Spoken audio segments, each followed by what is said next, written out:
Hey guys, Daryl here from Two Man Social again.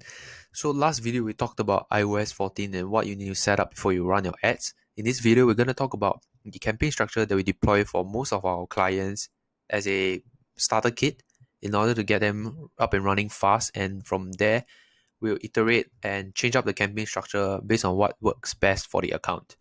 So this is generally what we use for all of our e-commerce clients, including our own. And here, let me just go through with you really quickly. So before we go into the campaign structure, we'll generally take a look at the budget split between prospecting and retargeting. So let's say you have a $10,000 per month advertising budget and you're looking at a price point of about 60 to 100.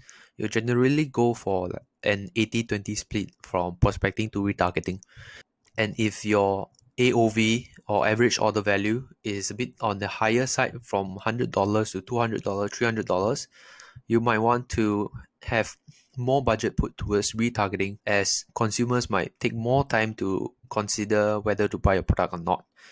So once you've settled on how much you want to split between your prospecting and retargeting, next you have to go into all your test campaign, your evergreen campaign, or retargeting campaign. So for prospecting cold audience campaign, top of funnel, we'll generally start with a test campaign that's about 10% of the total budget. And within this 10% of the total budget, we do an ABO campaign, which is an ad set budget optimization, where you leave the budget on the ad set level, which is where you choose your interests or your lookalikes or your geographic targeting, your age targeting, and your language targeting.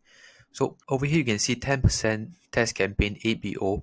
On the ad set level, you can see that we use about 10 to 20 different ad sets to start out as a test, depending on the client's budget. For each ad set, we have a budget of $10 to $15, and within each of these $10 to $15 ad sets, right, we have about 2 to 3 different ads that's inside this ad set. So now we move on to the evergreen prospecting CBO level. So what does CBO mean? It means campaign budget optimization, where you set your budget on the campaign level, and this allows Facebook to automatically split the budget across the different ad sets based on where they think the performance is going to come from. Typically for these CBO campaign, we use the interest that's most closely associated to your main niche or main product. Let's say you're selling pet food, or in particular cat food, you'll most likely go for interests such as cats, type of cat breeds, or the bigger brands out there that are available as a targeting interest. Let's say you're starting at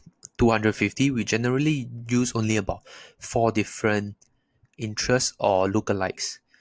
And within these 4, each of these 4 ad sets, right, we have about 4 to 5 different ads that is proven to work for us. So if you are still starting out and there is nothing, no historical data that you can work upon, then you probably should start with a dynamic creative test, which means having one campaign, one ad set, and lumping all your copy, creative, and your headlines, right, all into one ad.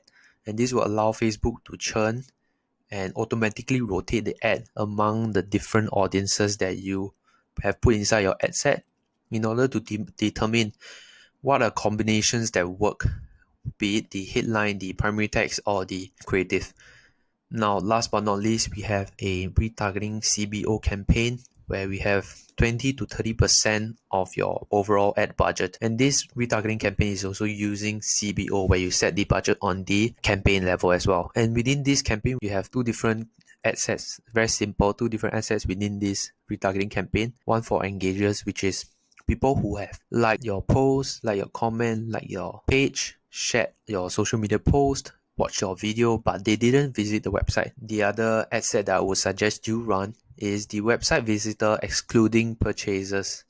So this is people who have visited your website but not necessarily made the purchase yet. These are the 2 types of ad sets that we run within our retargeting CBO campaign. For engagers, they typically do not know much about your product, or they do not have enough interest yet to visit your website. So what we do is we educate the consumer a little bit more about our product through a blog post, through a case study, through a benefit iteration shown on the ad, or the features that our product has. Instead of showing it on the product page, bring it into the ad and let them see it natively on Facebook itself, and that might intrigue them to make the click and go into your website. So what you need on the website visitors level, you need to have user generated content, which is very real and raw images or footages of your product or service being used by customers.